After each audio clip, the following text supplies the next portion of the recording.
This podcast is sponsored by Frog Eyes Incorporated. Need ingredients for your latest potion, oil, elixir, ointment, filter, tincture, or tonic? Frog Eyes has the region's widest selection of beetle stings, newt's ears, troll blood, crocodile tears, dragon thorns, fairy wings, gnatworts, horse antennae, jabberwocky breath, and cheese.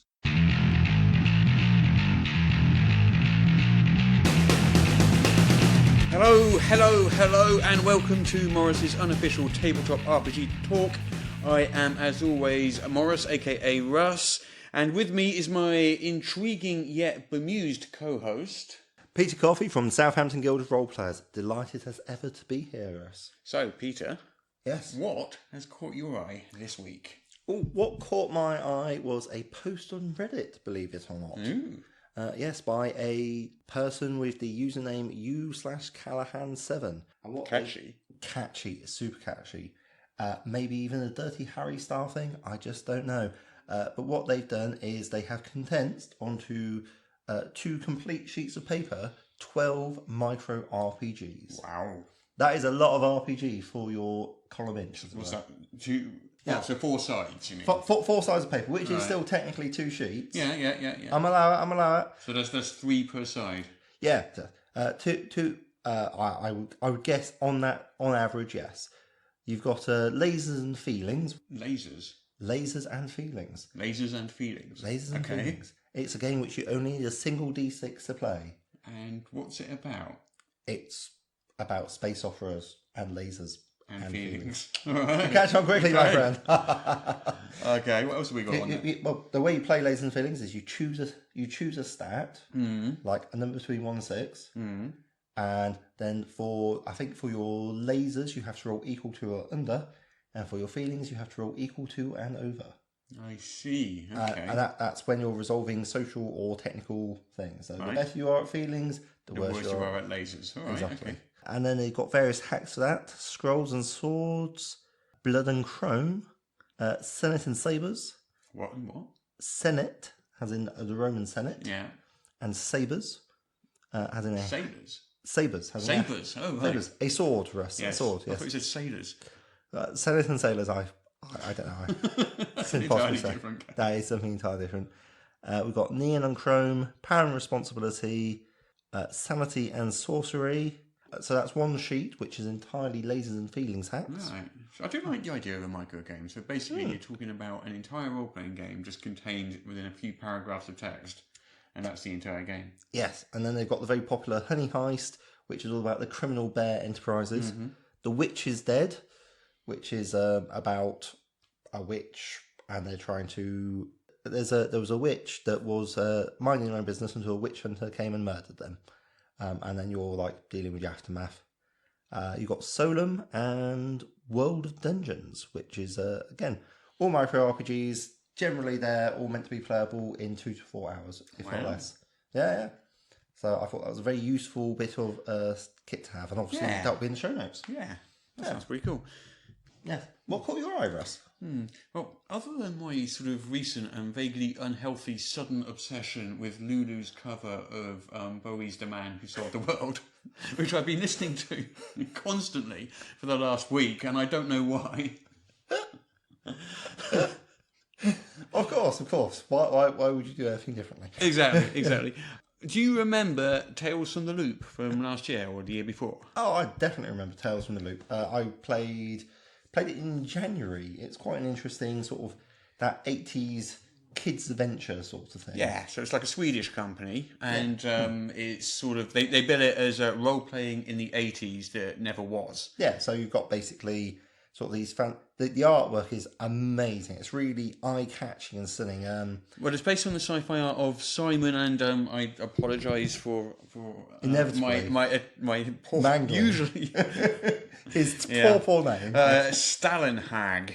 The A's got a little circle over it. I don't know what that does in Swedish. Stalinhag. I don't know. But anyway, he does these art books, and there's also been, I believe, a TV show or a movie, one or the other, optioned off the art books as well, separately to the game. Could well believe it. Visually, it's absolute eye candy. You've got like these little 80s snowscapes and so forth, and kids happily playing on battered, broken alien technology from the far-flung future. Well, the thing that's... Have they improved? Is there an expansion? Well, the thing that caught my eye this week was the sequel. The sequel. Which is coming to Kickstarter next week, apparently. Oh, more of the same or something different? It is called Things from the Flood. Things from the Flood. Based from another of his art books.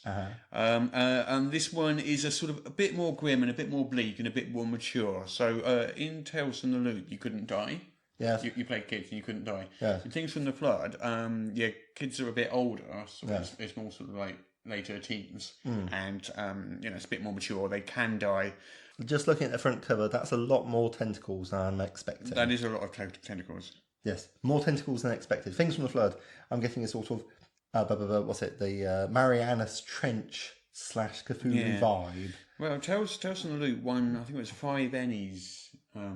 Was it last year? It was last year, yeah. Yeah. So, I wouldn't be surprised if Things from the Flood does something similar, because those Swedish publishers produce some really gorgeous stuff.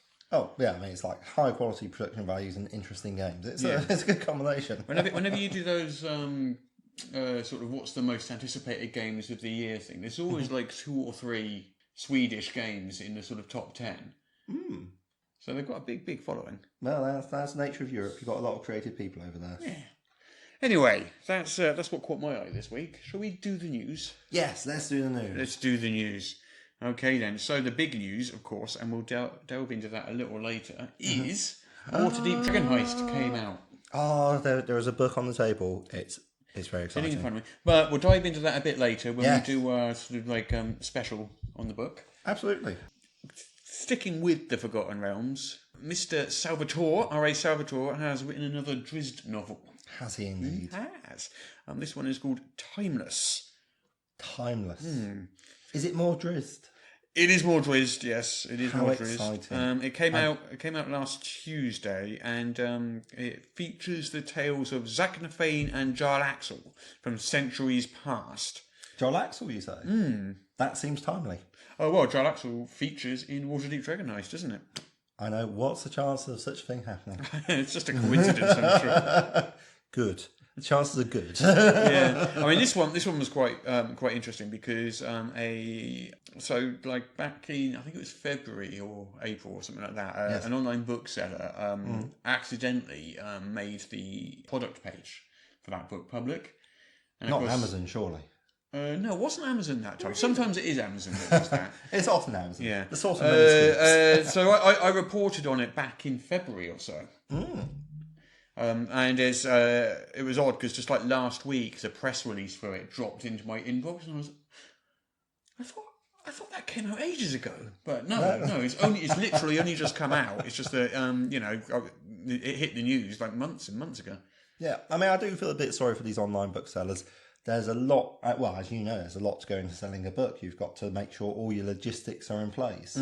So everyone's got to be ready, because there's no point bringing a book out and then all your publicity kicks in 2 weeks later.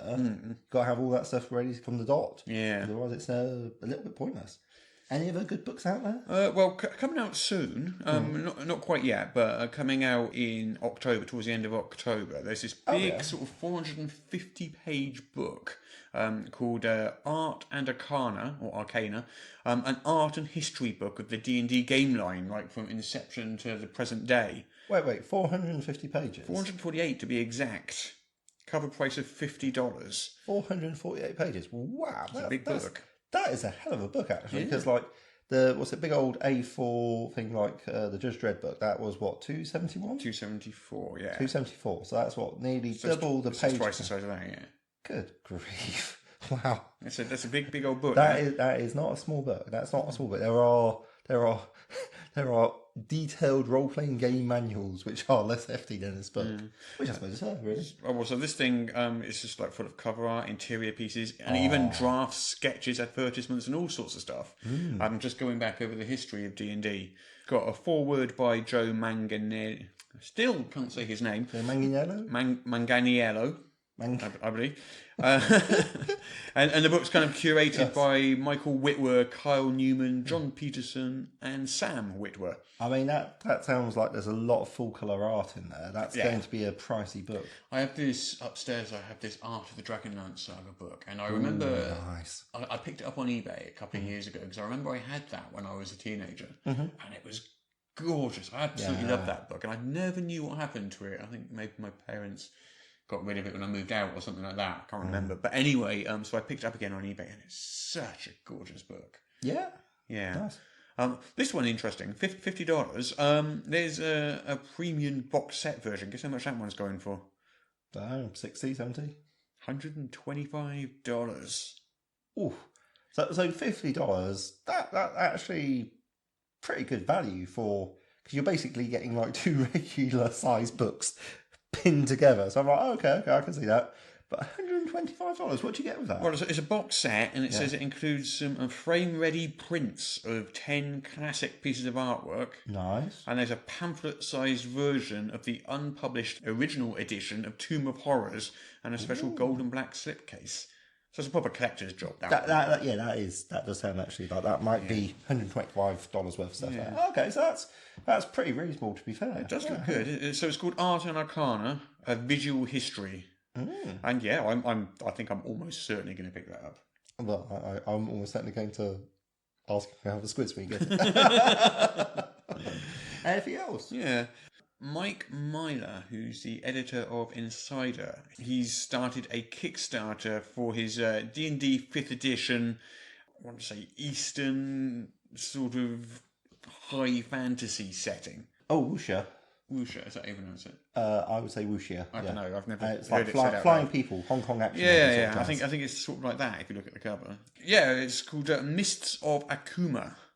Oh, righty. And it's a Kickstarter for a hardcover book. Here we go. Eastern Fantasy Adventures for D&D 5e and Shadows of the Demon Lord. 2 hardcover adventures in the Mists of Akuma campaign setting. And they're called Trade War and the Imperial Matchmaker. Okay, so, and it says what? Trade War is already ready to go, and Imperial Matchmaker is in development, yeah. Oh, so he calls it Eastern Fantasy Noir Steampunk. There you go. That's why I was trying to struggle to find the right phrase to use, because I was like, what is that genre? What's it called? Apparently, it's called Eastern Fantasy Noir Steampunk. Well, yeah, no, absolutely. Steampunk rather than steelpunk? That's what it says. Okay, so yeah, if we throw enough adjectives together, we can describe anything. That's the power of language. So this is a trade war. The adventurers face off against their first great challenges near and within Robai Shita Temple in Shibai, travelling all over Soburin as the Mubo brothers seek vengeance for their murdered brethren, while fate puts the party onto the trail of nature demons and black Tory gates of mysterious purpose. That's one sentence. Breathe, Russ, breathe. These people need more commas. An Imperial Matchmaker is being forged with the help of talented Savannah Broadway and Michael McCarthy. This sprawling exploration inside of the Imperial capital of Sambayoshi. Yeah, there we go. Imperial Matchmaker, an enmity between the Gekaido, Hakasuri, Kirai and Namida clans has persisted for ages. The wounds from the Battle of Broken Spears, torn open every few years by border skirmishes and trade disputes. Seeking to win the minds of the people by a grand gesture during these dark times, Emperor Hitoshi Masuto has arranged an alliance between the quarrelling noble families. There was some more previews of Judge Dredd and the Wars of 2000 AD. More previews? These ones were of the Robot Wars. So that's like the first adventure / source book. Yes. Which accompanies the hardcover core rulebook. So it's like 100 odd pages. Basically, it's based on the first sort of major storyline, where the robots under the sort of command of Call Me Kenneth, a carpentry robot which kind of woke up. He leads a robot revolt, and the judges have to go to war with the robots to sort of restore control of their city. So there's a whole bunch of sort of preview pages out, just showing various bits and pieces, maps. There's 2 adventures in the book. There's the standard Robot Wars campaign for judges, which follows pretty much the storyline in the comics. And there's one called Saving Matt Damon Block, which is for civilians or perps, and it's all set within one mega block. Oh, nice. And them dealing with the sort of robot uprising just within their block. It's quite good. Matt Damon Block. You see this map of it here. There's a shop in there called Affleck News. Oh, nice. And that's Andy Peregrine's work, isn't it? Yes, that is indeed. That is indeed. Yeah. There's Call Me Kenneth there. Look. Oh yes, yeah. And his stat block. We'll stick a link in the show notes where you can see those previews. Yes, it looks like a lovely cover going on there, so that's good. Yeah. No. Oh, right. So, you know those sort of like monthly subscription boxes you can get? Oh, yeah. Like you pay a fee and then you get some stuff in a box. Yeah, usually it's like maybe you'll get sort of like a comic and a t-shirt and maybe some badges and some bits and pieces and stuff like that. You don't know what it's going to be each time. They always come in different themes and stuff. There's quite a few gaming ones out there as well, actually. But this one is a dice-specific one. Yeah. It's called Dice Envy. Yeah, my attention. You get the subscription box. I mean, they've got a picture of the sampler box here. In the sampler box, you receive a single dice each month, or die each month. Wow. Yeah, they promise they only send dice with a standard number of sides, so you won't receive like wacky 17-sided dice or anything like that. God, So yeah, I mean, there's a sort of like, you see this picture here, you can see a sample of the various different dice they've got. Oh, they've got those funky, weird. Yeah, they've D4s. got those odd D4s. Yeah. Well, I would say that's they're really the Infinity D4s. They're called, aren't they? And then you've got some D20s. So what, you just get like, some dice. Well, the basic box, you get a standard set of acrylic dice, as well as a sampler die of the month. So the dice in the basic box, it says here, they're fairly generic. You see this one, it's sparkly pink. Well, yeah, it's got like a nice gold. So it's a whole set of 1, 2, 3, 4, 5, 6. So they make the top number in each of them is gold, highlighted in gold, I think, and then the rest of them are it looks like it. Gold. Unless that's just the lighting, it's hard to tell. But yeah, okay. And their flagship thing is called their original box. This is like a higher grade material, so you get like metal or amber or wood dice. Interesting. Yeah, so this is a picture. It's called the Gunmetal Lion Head Set. And they've got like the lion head logo as the 20 on the D20, and they're all quite heavy, solid metal ones. That does look tempting. And that D4, that's a proper cow trot. So it's $22 per month for the sort of or flagship box set. Yeah. Or if you want the cheaper one, that one is $12 per month. Okay. That's not terrible. It's if you're a dice collector, I think it's a great way to do it. Yes. I know some people who are very much into the dice. I've got very exacting standards. I need them to be completely see-through, like only transparent dice. I used to be a big fan of like the different shades and all the funky dice. And then I did an experiment involving a saturated salt solution and my dice. Well, what you do, right, is you heat some water at about 40-50 degrees, and you keep on dissolving salt into it until it won't dissolve anymore. And that gives you a saturated salt solution. And then you very carefully, you pour water onto the back of a spoon so it doesn't disturb it and go down into it. And then you build it up. So you've got basically 2 layers of water. You've got super saturated salt solution and then fresh water. And you take your dice and you carefully place them in, and they will float in the super saturated salt solution, but not in the regular water. Yeah? Because the saturated salt solution is denser. Yeah. And they give them a little poke and see if they just happily tumble or if they go down and then flip back up to the same side. So you can just tell it was a weighted dice, basically. Exactly. Okay. There was you can do it by just rolling them lots. That's probably easier.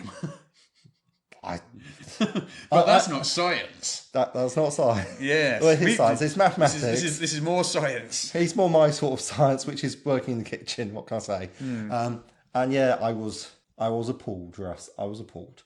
Whereas with the transparent dice, you can see if it's weighted because you can see if there's any air bubbles inside it. I see. Yes.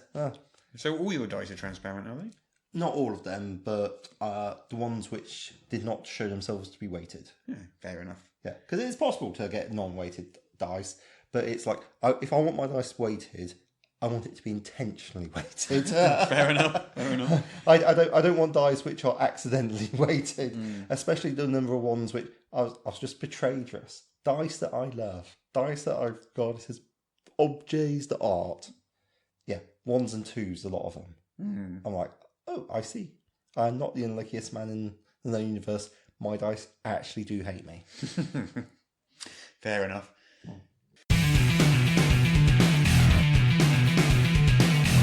Yeah. So, our favourite game in all the world. Yes. Guess the name of the Kickstarter from just its name and nothing else. It's the best name. You are so good at this game. I did really well last week. You did? Yeah. You got 1 million points on one of them, didn't you? Yeah, my gosh. I was listening to it the other day saying, yes. My wife was impressed. Your wife is easily impressed, clearly. Very easily. That's why I married her. Right then, so number one. Number one. Number okay, one. Then. What is Arcadia with a K? Arcadia with a K. Well, I would expect a sort of Greek-themed role-playing game, sort of that sort of Greek mythos sort of thing. But if they're going to spell it with a K, then I don't know, maybe there's an Eastern European influence, or maybe they're just going for like animals going into the Ark 2x2. So it's a role-playing game setting, I'm going to say, and it's about myths. We'll say there's like an Eastern European influence as well as Greek. Okay, not too bad. 7 out of 10 for that. Oh, nice. So you are correct in that it is a setting. Yes. You're correct in that it is Greek themed. Okay. It's for 5th edition. Oh, okay.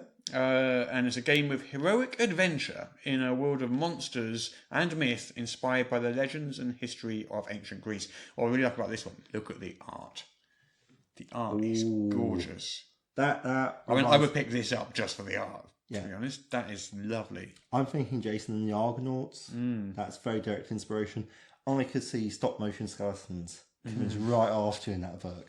Yeah, it says the setting a fully realised Greek world rich with diverse gods, ancient cities, and vast wilds filled with crumbling ruins, and an all-new take on classical monsters. Sounds amazing. You can play new races like the Phaedran. The what?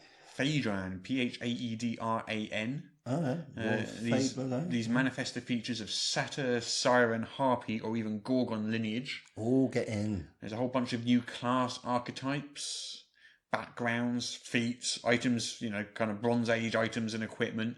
And of course, loads of monsters and villains straight from the sort of Greek tales, like gorgons, minotaurs, hydras, various other bits and pieces. Oh, nice. I like this. I like the look of this. I love it.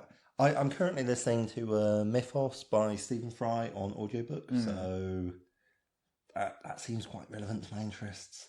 Right, next one. Yes. You ready? Here we go. Ghost Writer. Oh, interesting. Traditionally, a ghostwriter being someone that talks with a celebrity and then cranks out a book For them. Yes, basically. I tried to find a nice paraphrase for that, but yeah, for them. Okay, so ghostwriter. But in this case, because we're dealing with RPGs, I'm going to say it's setting and rule set, and you're all ghosts who are also writers, and you have exciting ghostly adventures in the course of trying to get your book published from beyond the grave. Interesting. So Ghostwriter, it is an adventure for Leagues of Adventure or Leagues of Gothic Horror. Okay. 55 pages, black and white interior. An angry ghost will be denied credit no longer. Are those systems or something? Or? Yeah. Really? Okay. A lost tale from the bard resurfaces. Ooh. But it produces not only a play, but also a vengeful ghost. The clock is ticking as the intrepid globetrotters try to discover why this apparition haunts and kills those involved. Bum, bum, bum. Sounds quite interesting. That does. Oh, I approve. Excellent stuff. All right, let's do one more. Black Star, Death and Decay. Oh, that's a name to conjure with. It is a name, isn't it? Oh, Black Star, Death and Decay. It actually has two words after that, but they literally give away what it is.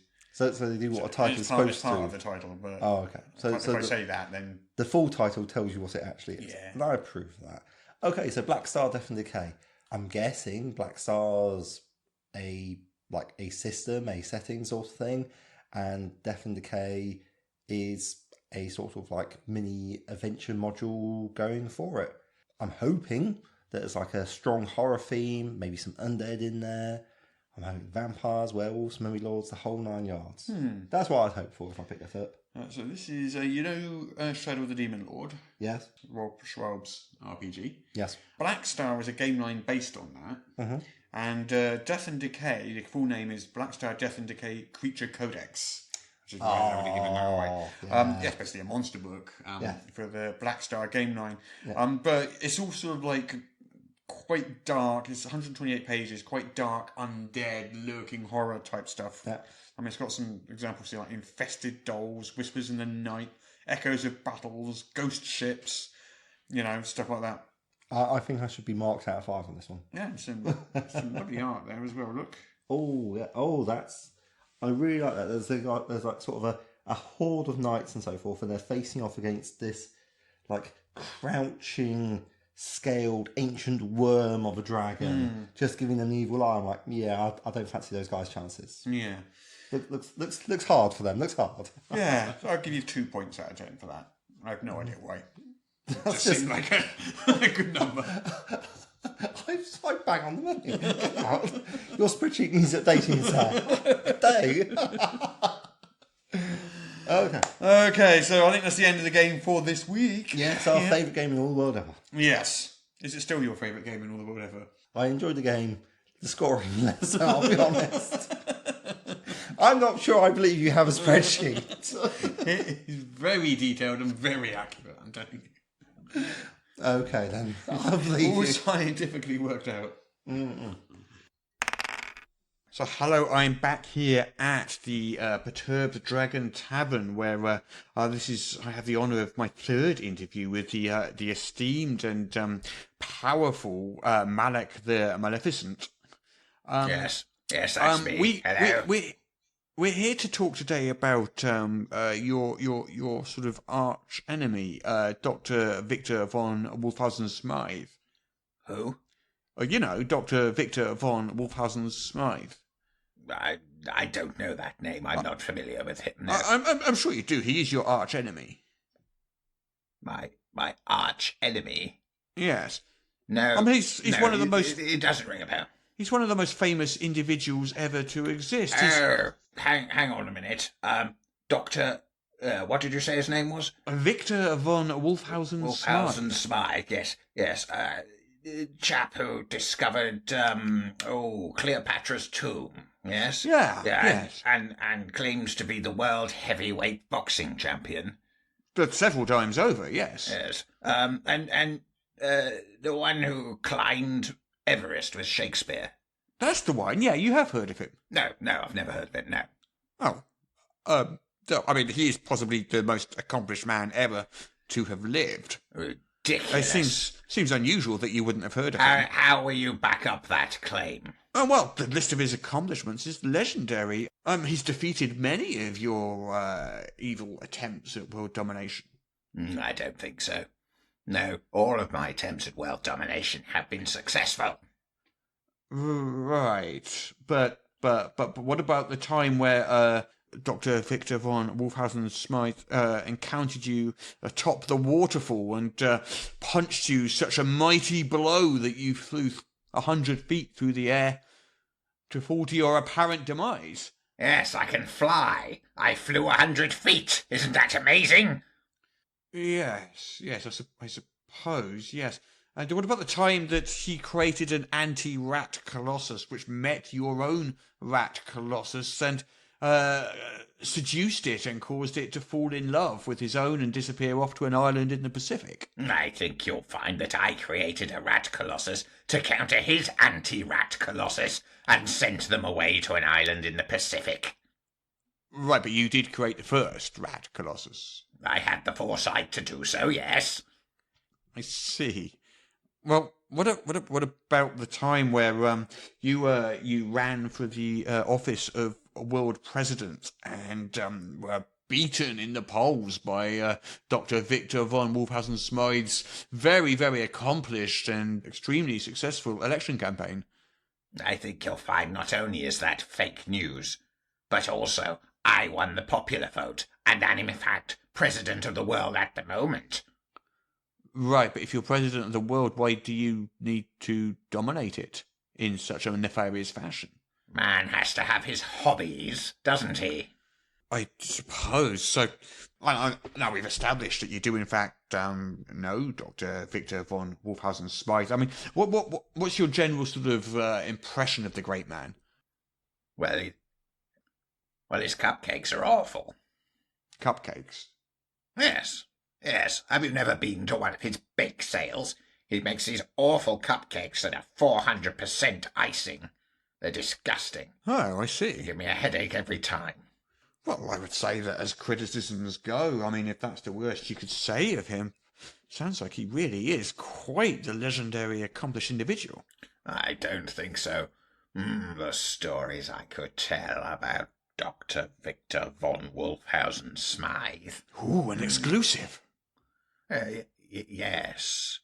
Well, did you hear about the time he entered the dwarven kingdom of Dwarvenheim in order to steal the dwarven treasure, and then got eaten by a dragon? Did you hear that one? I did not. It doesn't sound likely. Why not? What's wrong with that story? It sounds perfectly plausible to me. Well, I can see two major sort of flaws in it. One is that Dr. Victor von Wolfhausen-Smythe doesn't need to break into the dwarven kingdom of Dwarvenheim because he is an honorary king of that kingdom. And secondly, if he has been eaten by a dragon, how is it that he managed to climb Everest for the 16th time just last week? Well, he tastes so awful that the dragon spat him out, and he just happened to land on Everest. I see. I mean, as you know, I'm not one to contradict or argue with someone as powerful and evil as yourself. Better not. But there is video footage of. Be very careful about your next words, little man. Yeah, I'm sure it happened exactly like that. Yes. Exactly like that. Yes. How many times have you actually encountered the good doctor yourself? I believe the number stands at 143 times. 143 times? Yes. And how many of those times were you victorious over the doctor? 143. Obviously. I see. He has a very, very different account of this statistic. That's because he's crooked, Victor. You should see his emails. I have. He is a great hero and an inspiration to many. He is a great idiot! Well, I'll be sure to relay your feelings onto him next time I encounter him. You're not going to encounter him again. Well, why not? Because I tire of you, you puny little creature, and I'm going to destroy you. Oh, no, please, no. Oh, yes. He's run away again. Right. Minions, get him!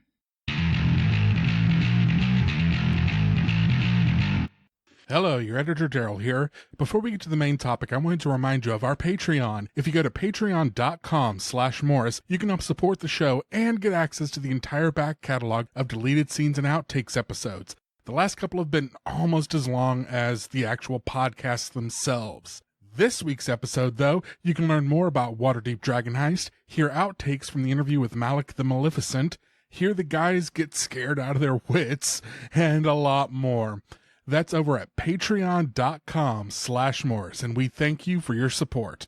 A quick note about this segment. While recording, the guys are reading from the same book, which is on the same table that the studio's microphones are on. So this is a warning for headphone users to beware that there's going to be lots of shuffling noises and a few bumps and thuds. I tried to fix as many as I can, but you may want to ratchet the volume down just a little bit to protect your ears. Let's go and skip to the thing that everyone's dying to hear about. And if you're not dying to hear about, this is going to be very tedious for the next 10-15 minutes. So Waterdeep Dragon Heist, it's, as we mentioned before, an adventure levels 1 to 5 set in the city of Waterdeep. And this is the sort of description on the back of it. Famed explorer Wolothamp Gedam needs you to complete a simple quest. Thus begins a mad romp through the wards of Waterdeep as you uncover a villainous plot involving some of the city's most influential figures. A grand urban caper awaits you. Pit your skill and bravado against villains the likes of which you've never faced before, and let the dragon hunt begin. Hotly anticipated. It's a venture for levels 1 to 5. It's an urban adventure set in Waterdeep. Yes, it's a heist. And it's a heist, yeah. I love a good heist. It's there right in the name, Dragon Heist. Yes, indeed. So most D&D adventures have been set in dungeons and wilderness sort of places, and so this is more of a sort of cosmopolitan, city-based urban adventure, which I kind of like about it. The basic plot, this isn't really a spoiler, but there's 500,000 golden coins, and in Waterdeep these are called dragons. They've been stolen and hidden, and it's up to the players to find this loot before one of the 4 different villains can. Like with Curse of Strahd, there's options to vary the story by changing the villains, the time of year, and encounters and stuff like that. It came out in sort of preferred networks, Wizards Network stores. I can't remember what they're called exactly. Yeah, affiliates or something? Yeah. So some game stores last Friday. Yes.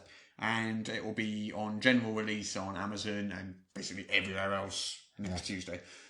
Fantastic.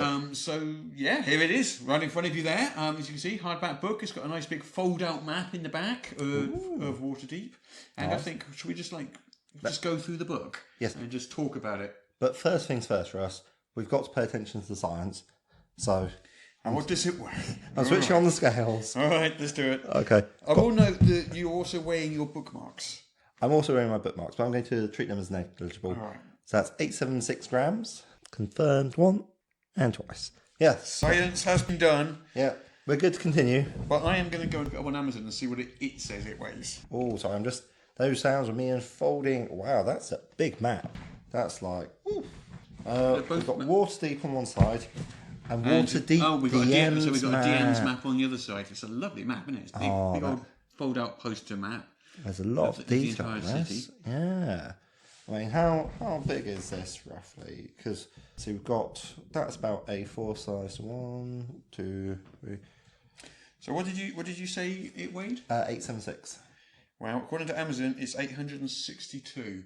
But I reckon your bookmarks. I don't think my bookmarks... The extra 14 grams. No, I don't think so. some of these scales are off. Although they might not be counting this, actually. Because the poster map. The poster map we're would be... that. Okay, well, we'll try about the poster map.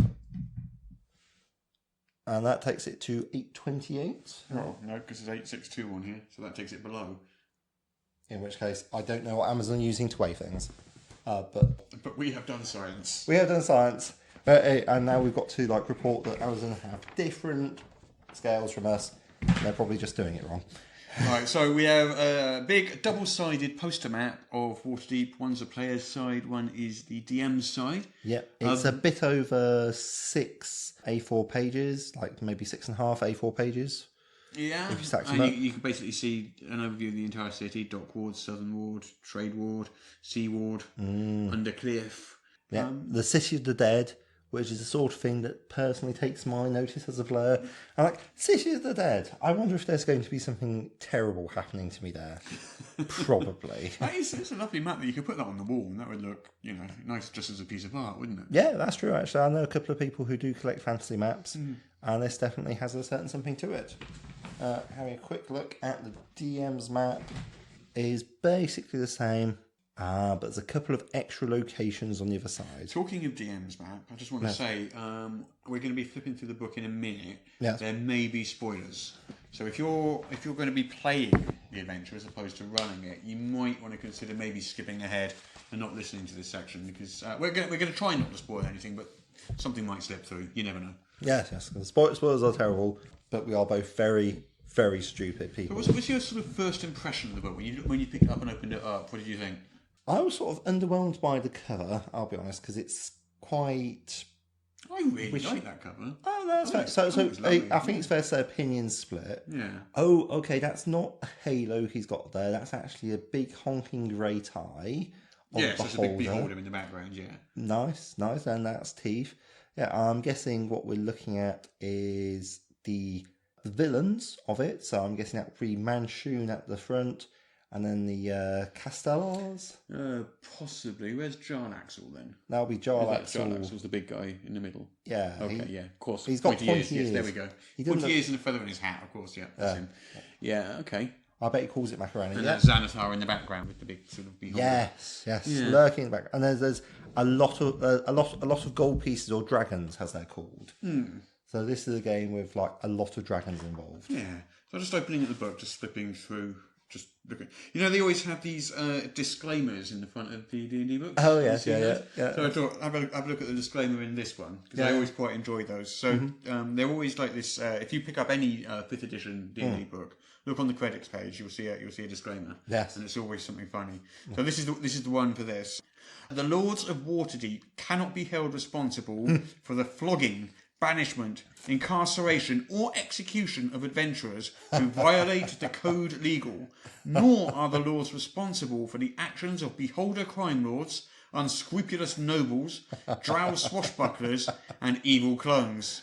Also, don't be alarmed by the colossal statues scattered throughout the city. They're quite safe and haven't gone berserk in years. Absolutely safe. Okay, that makes a lot more sense for some of the other things I noticed. So, yeah. Oh, very important. Right near listeners. the front of the book, we have where it should be. A pronunciation guide. Get in. Yeah, what is it? It's a whole page. There is a page. So we've got Jarlaxle Bainray. Oh, is that how you pronounce it? Baenre? I've always been aware of the word. I've never known how to pronounce it. Bainray is the second name of Jarlaxle. I must say, I'm joining you in saying Bayan. Bayan. I was Benra. That's how since I was a kid I've said Benra. Okay, no. Bainray. Okay, Bainray it is. Well, then just as we go through the book, we've got your sort of introduction and story overview, which essential for the DM to read through beforehand. Yeah, and then it goes into the sort of main villains. So this is slightly spoilerific, but I think everybody knows this anyway. It's been fairly well advertised. There are like, what's it, four subtypes. So four villains. Our villains are Xanathar. Yes. The Castellantas. Jarlaxle Bainray. Oh, there we go. A record first. Russ has pronounced some of these names properly. This podcast has improved by 0.7%. What? Get out of here. With the addition of that correct pronunciation.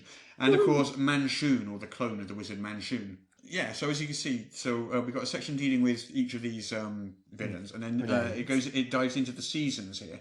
Yes. So each season is associated with a different villain. That's quite interesting because it also they've really tried to make the season an integral part of the book. Because generally I've found role-playing games tend to be sort of generic spring. It's very hard to get a sense of weather. Well, in here they're divided thusly. So Xanathar takes place in the spring. Okay. The Castellantas are in the summer. Yeah. Jarlaxle is the autumn. And Manshoon is the winter. Ooh. So depending which villain you choose, your adventure takes place in a different season and runs slightly differently. And then we get a section looking at the sort of overall adventure structure. And you pointed this out earlier. You liked. You want to talk about that? Yeah, you've got sort of the adventure background, and what you have is a page of flowcharts, which I realise may not be for everyone, but if you're trying to organise and run this adventure, it's going to be pretty essential. So it's got like the adventure background on the right hand side where it runs through the various things which have caused and will happen in the adventure, which I won't want to talk about too much in detail because it's a bit of spoilers.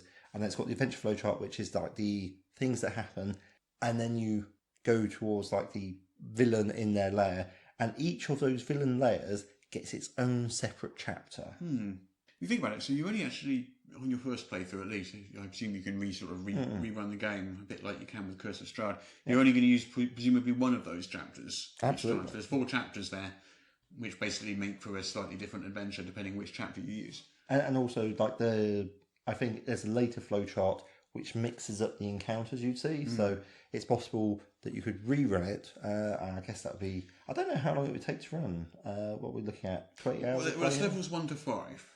that's going to be not. This isn't just a one-off. The book coming out in a couple of months, Dungeon of the Mad Mage, picks up, I think, at level 6. Level 6 and to takes 20. you all the way through to 20. Yeah, That's going to be an epic. Yeah, wow. interesting.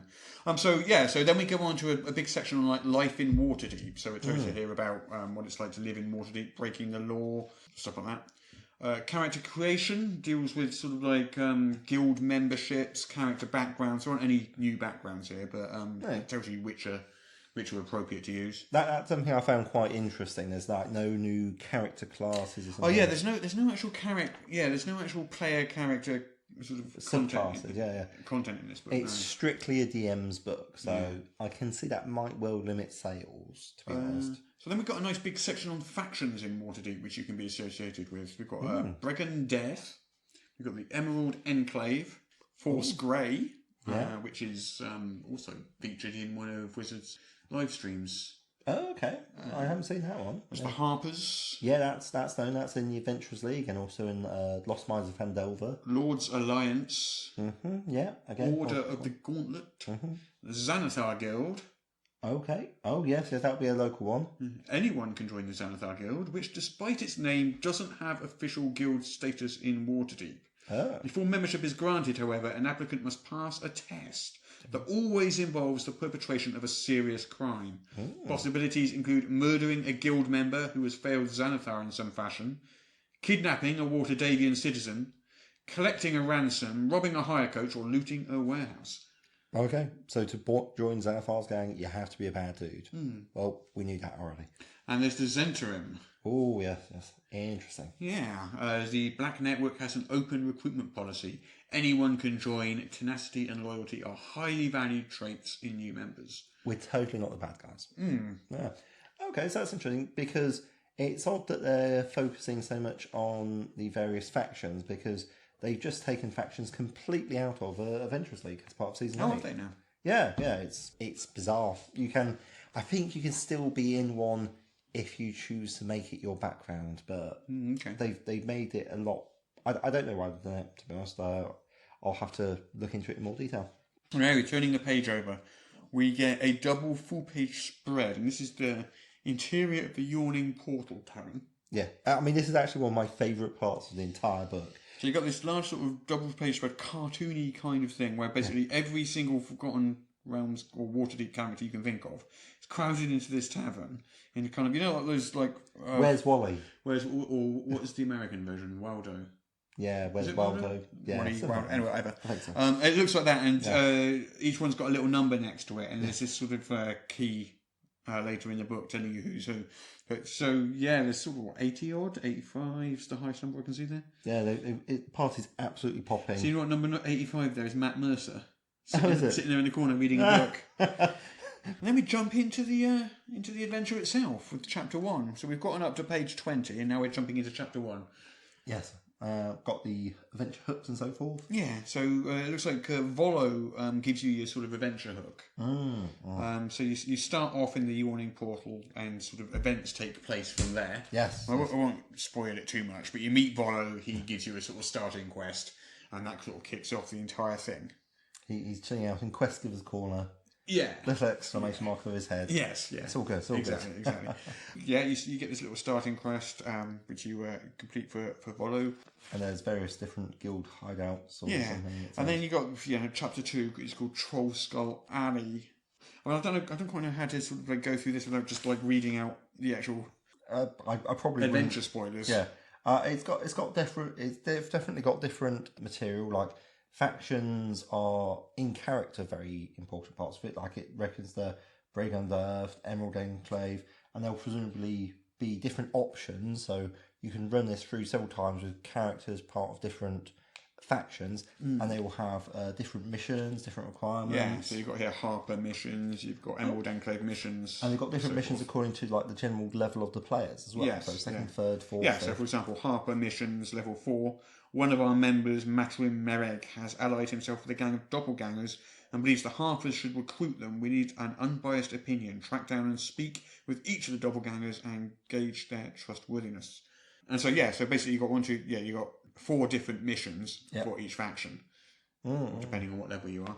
So you've got several pages of these. Yeah. Then we go into the next chapter, chapter 3, Fireball, where that's definitely a spoiler. You think that's a spoiler? I'm convinced that's a spoiler. Okay, I won't go into that then. But yeah, an event happens and it might be things unfold. That's a nice half-page picture of John Axel there. Oh, yes, the Bane Ray. Nice feather in his hat, Bane Ray. Yeah. Chapter 4, Dragon Season. Not Rabbit Season. So we got another of these flowcharts here. We've got one for each season. Yeah. And basically, there's a whole bunch of encounters here. Yes. And not all of them are used in all of them. Yeah. And they're kind of mixed and matched depending on which season you're in. So, for example, if you're doing sort of autumn with Jarl Axel Bainra, encounter 1 alley, then you go to encounter 9 cellar complex, then encounter 6 theatre, and encounter 8 courthouse. Yeah. Whereas if you're doing winter with Manshoon, you start with encounter 10, 1, 5, 6. So it plays out entirely differently depending on which. So yeah, I like this flowchart approach. Yeah, it does. I mean, it does look like it is fairly straightforward. I mean, it's very event driven rather than location driven. This is like sort of your wish list of like the vague things. But there's like this is a book with a lot of background detail in it. So if the players want to go explore and do stuff, you've got locations you can describe to them. So then we got a whole chapter just detailing those sort of 10 odd encounters all in order, and also each one with which season you're looking at as well. So I'm foreseeing that this is the sort of thing that you want to buy for your GM, along with some sticky notepads as well, so they can like highlight which bits that you're going to be following, because there's a lot of that's gorgeous. Got another lovely 2-page spread of a dragon sat atop a pile, giant, great big pile of gold in some kind of sort of underground complex with what looks like some sort of dungeon, you say? Yes, some sort of dungeon. There's a dungeon and a dragon. Wow, they should make a game based on that. That'd be really good. Yeah. And we got is that a halfling peering from right behind a pillar over there? And then I think the dragon's busy nuking some dude. Yeah, I think some very The Hobbit echoes going on here. Yeah, I think the dragon's looking very small. Right then, so then we've got chapter 5. So this is where we, from chapter 5, 6, 7 and 8 are all the different, a chapter for each villain. So chapter 5 here is Spring Madness and is based on Xanathar. Nice big map of Xanathar's lair and stuff like that, but I'll try not to get too many spoilers here. Yeah. That's another double-page spread of art with adventurers. Very nice. And they've got the usual wizards. Decoration on the pages. Chapter 6 is called Hell of a Summer. This is the Castellantas. Moving through, I've got some lovely maps as well. That'll be very useful for GM. Give you a real sense. There's a good sense of place. They've got a lot of these double page. This is several of these now. These big double page art spreads. Yeah, which I really like, because it's quite nice for Jim to be able to say, and you've got this, and then show a double page art spread. You don't have to worry about hiding parts of it so they don't see the stat blocks. So chapter 7 is called Maestro's Fall and features Jarl Axel. Yes, and you can really see that they've paid attention to the autumn theming for that. Definitely got a sense of that. Oh, that is a nice double page spread there. Look at that. Yes, you can see the red leaves flying through the air there. Yeah. And I don't know who that is, but they seem very happy to have a wooden sword. Yeah, someone sort of pushed across a toppling barrel with the sword pointed at... I think that's a bunch of kids playing on the docks. Oh, is that what it is? Oh, I see, it's a wooden sword, of course. Yes, it's like a young kid tiefling playing you're right, it's a bunch of kids playing on the docks, you got it. Although there is someone dragging off a dead body in the background there. Wow, it's Waterdeep. These things happen. Chapter 8, Winter Wizardry. This one features Manshoon. Oh, that's quite nice, actually. What they've got is the start of each chapter. They've got the same street, and it's showing different seasons. Oh, is it? Oh, let me go back. Yeah, I'm only just noticing it now. Let me go back and look at the previous one. Yeah. I'm pretty sure it's the same street. Oh, yeah, it is. Look, yeah. Okay, yeah. Exactly the same street. Yeah. Okay. And you've got like the different sort of seasons. Oh. Yeah. Okay. In front of a shop selling fresh worms. Of course. Yeah. It's a fishing town. Well, yeah, I suppose. Yeah. I guess. Yeah. Another double page spread. Oh, that was showing. That's winter. So you've got like sort of different.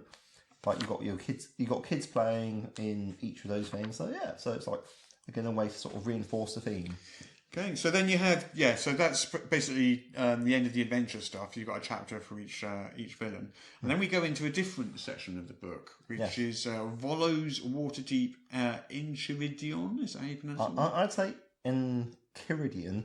That's only because I've been conditioned to pronounce CHI as ki, because reasons. Hand. I don't know what that word means. Children. Oh, chill. Yeah, but I'm going with it from the Greek, so things like chiral, chimera. Oh, okay. And you've got sort of like a nice... You can almost do that as sort of a handout for something. Yeah, so it's a visitor's guide to the city's splendours. Basically, it's a sort of a guide to Waterdeep, authored in character by Volotham Gedarm. Yes, it's a late Latin term referring to a small manual or handbook. Okay. So it's like follows How do you pronounce it is the question. Now you're asking. We need to know. Never. It's derived from the Greek, so I'm going to say Enchiridion. All right. Let's go with Enchiridion then. Yeah. Oh, well, this is a piece by... I know I've seen this piece before. This is by Claudio Posas. He was talking to me about it the other day. Oh, nice. So, this is like a travelling sort of parade. circus? Yeah, okay.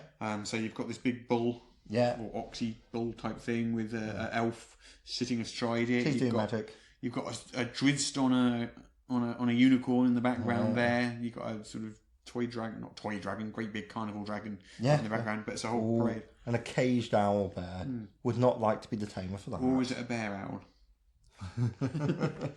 It might just be a very big owl, but that's not I think it's actually just a big owl, actually, looking at it. Oh, okay, it's a giant owl in a cage. No bear at all. Looking grumpy. So this whole section, so we got a whole thing, your arrival in the city, a long history, surviving in the city, information about taxes, the city watch, coinage, getting about, traffic, travel, landmarks, traffic wardens, carriages, guilds and guild law, nobility. I mean, it's a big section just dealing with Waterdeep here. Yeah, different wards. And then it dives into the various wards and districts of Waterdeep. So we've got the Sea Ward, we've got the North Ward, Castle Ward, and anyone familiar with Waterdeep knows what these are. But goes into each ward there. We don't. Oh, it's the City of the Dead. Mm-hmm. I'm sure that's perfectly innocent. Then a section detailing the city's splendours, the amenities, the Griffin cavalry, the walking statues. I'm sure those statues are perfectly fine and don't go walking at all. I'm sure. A section on city celebrations. That would be important festivals, depending on what time of year it is. Yeah, indeed. Oh, okay. Pages. Constructs. Yeah. Going down the streets offering people flowers. That's the section on Waterdeep, Volo's kind of guide to Waterdeep, and then we jump into a whole bunch of. So that's the end of this little book. We're jumping now into the appendices. Yes. And all some mechanical stuff. So we've got some magic items here. Yes. There's a good sort of dozen or so magic items. Is there anything here that caught your eye? Oh, there was one you pointed out to me, and we were looking at it. The paper bird. I like that one. It's basically like Twitter or something. Yes. It's like email. So basically, you got a parchment.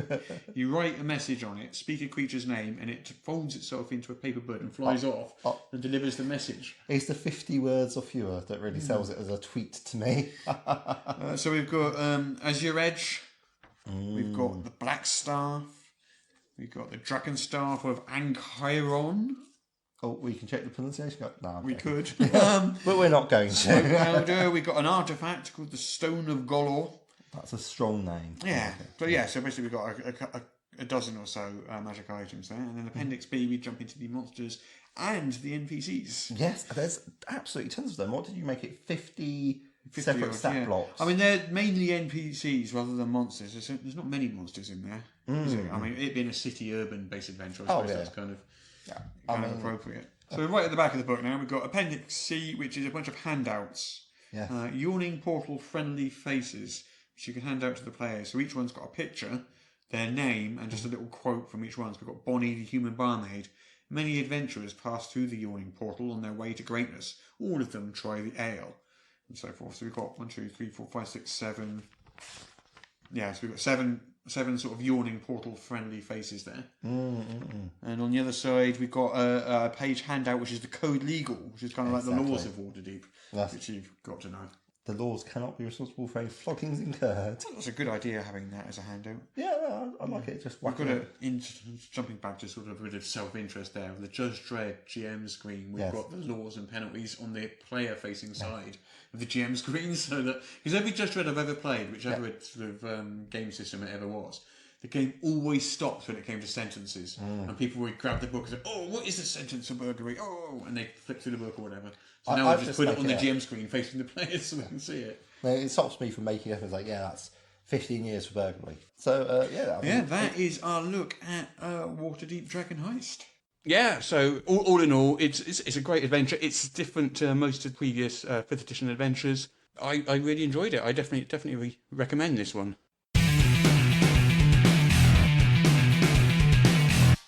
Right.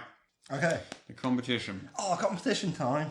So, do you recall the question from last week? Yes. I believe it was, who created the Colossus that foiled Malak the Maleficent's dreadful rat Colossus? Correct.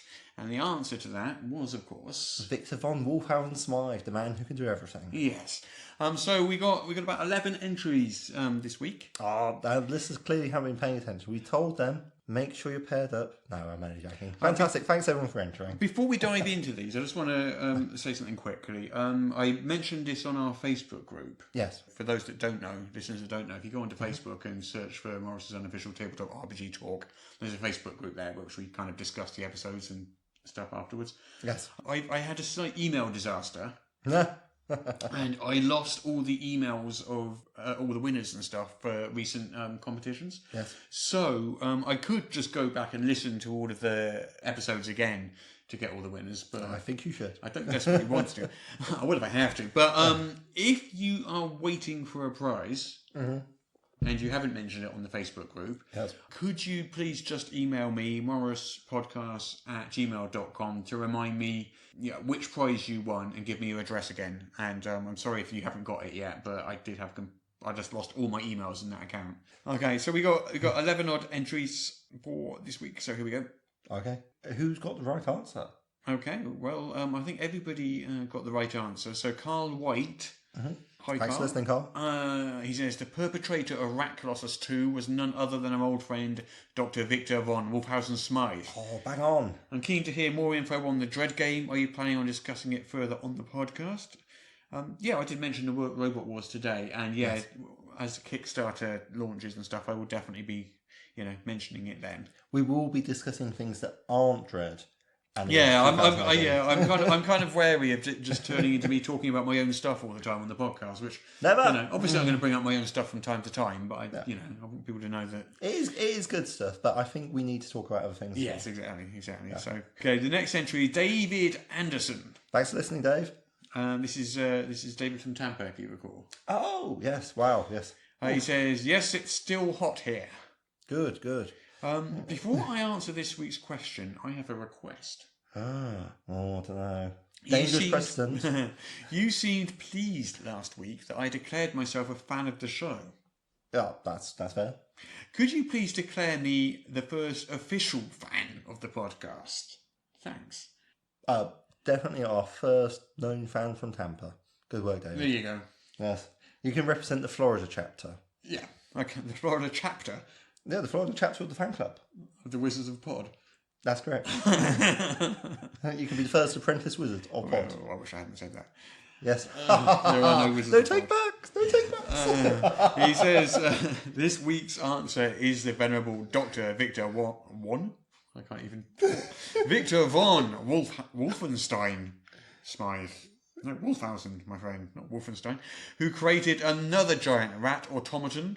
So David says, created another giant rat automaton who swept the Maleficent giant rat off to a tropical island. You are correct, David. Woo! Lee Williams is next. Lee Williams, according to thanks for listening, Lee. Maleficent one. Yes. The opposing giant rat colossus was the creation of the manic self-publicist Dr. Victor von Wolfhausen Smythe. Keep them podcasts a coming. Well, if you say so. Okay. Yeah, All right. Fair enough.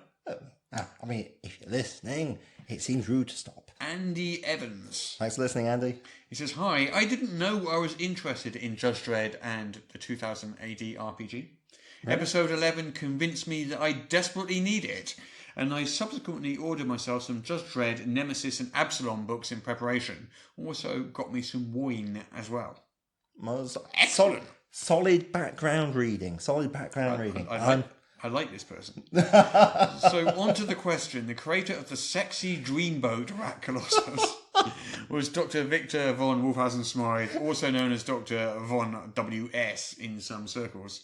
Indeed, in the best limerick tradition. Question. Why is Victor still just a doctor? Surely if he was a medical doctor, he'd be a consultant and got back to Mr. by now. Or as an academic doctor to be a professor. Or perhaps Doctor is his actual first name, like my mate Baron, who is disappointingly not a Baron. Sad times. Well, you know what? I'll just have to ask him next time I interview him. I think it's because he has so many doctorates. Oh, yes. He'd probably be something like Hair Professor, Doctor, Professor, Doctor, Mister. Yeah, he goes with Doctor just for simplicity, but he does in fact have any academic qualification you could probably think of. Absolutely. And probably has a Nobel Prize or two, to be honest. It depends on whether he stays still long enough. Yeah. Our friend Mark Rosenthal. Hey, hi Mark. Thanks Russ for listening. and Peter. It was that gentleman of adventurers, Dr. Victor von Wolfhausen-Smythe, who created the Rat Colossus that fell in love with Malak the Maleficent's Rat Colossus. Too bad, really. I heard the Doctor built his from a kit. Your podcast is one of the highlights of my week. Keep up the great work. Well, thank you very much, Mark. Thank you. We have, I've got to pronounce this, Stefan Lerbeck. Yeah, looks legit to me. The answer would be Dr. Victor von Wolfhausen-Smythe, which is an amazing name. Oh, thank you. Well, I'm sure the good doctor would agree. Paul Bendel. Hi, Peter and Morris. Greetings from Troll Hatton. Thanks for listening. Peter. So Paul says, firstly, Peter. Yes. I must most humbly apologise for forgetting to mention you in last week's mail. That's okay. Especially as I'm sure I recognise your name and voice, possibly from the Fortress and or Conception/Contingency. Oh, that does sound like me, to be fair. Probably from Conception or Contingency. Anyway, the answer to this week's question, Malach Maleficent's giant rock colossus was thwarted by another giant rock colossus created by Dr. Victor von Wolfhausen-Smythe. Keep up the good work. Thank you very much. We have Andrew Winterburn. Oh, thanks for listening, Andrew.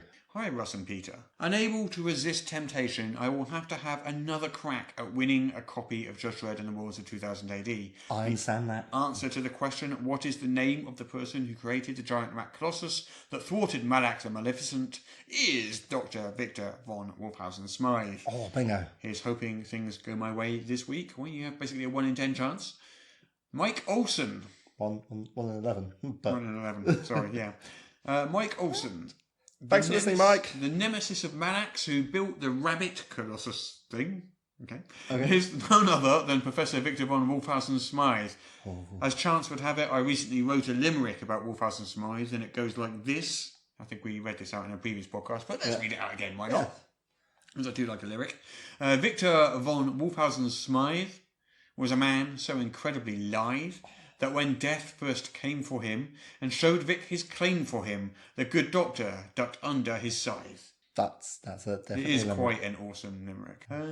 We have Greg Ziegler. Hey, Greg. Thanks for listening. Squeaking in just under the wire here, the name of the person who created the giant rat colossus that thwarted Malak's GRC is Dr. Victor von Wolfhausen-Smythe.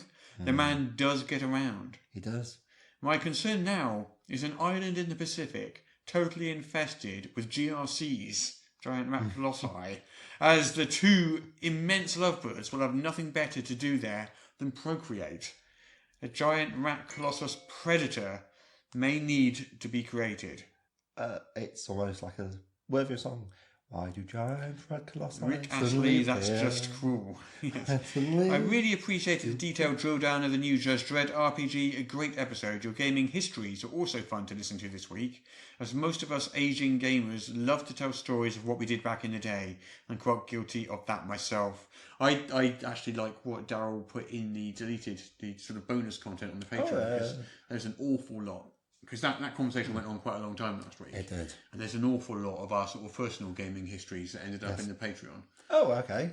Yeah, so if you want to hear more about... If you want to get to know us a little better, It's a good way to do it. I can't say I can recommend this. I wouldn't, no, actually. It's a terrible idea, It's an awful idea. But yours for only $1 a month. Good times. And finally, we got one from Tyler McConnell, but his Tyler entry McConnell. is unfortunately late. I'll read it out anyway. But Was it late? Oh, Tyler. I think we can forgive him though, because he has a good reason. Oh, yes. Sorry, pardon me. Well, Sorry, my entry is late. uh-huh. Was on my honeymoon last week. Oh, congratulations. I think as a wedding present, we can forgive him his late entry and allow him still to enter the draw.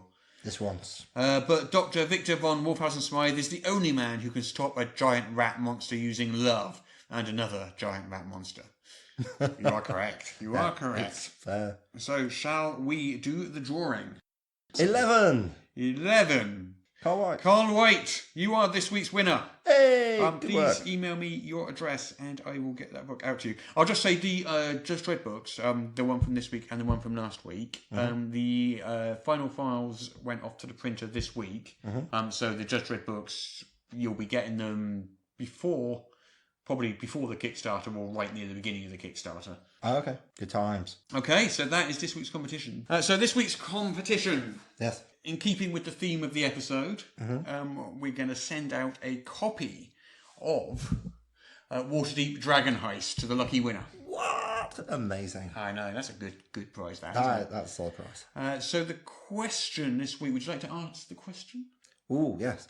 Where do Malek the Maleficent's press junkets take place? Yeah, what's the name of the building? The establishment. The establishment in which these interviews take place. Yeah. Please send your entry to morruspodcast@gmail.com by midnight GMT on Sunday. And also remember, if you're waiting for a prize, haven't gotten it yet, I did have that email disaster, please just email me again and I'll get you sorted straight away. Fantastic. Thank you so much for listening. Until next week, it's goodbye from me, Russ. That's goodbye from me, Peter. Goodbye.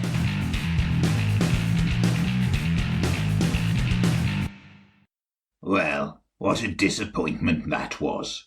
I have some thumbscrews around here somewhere. Maybe, after a bit more torture, their podcasting might be a little less excruciating. Do you see what I did there?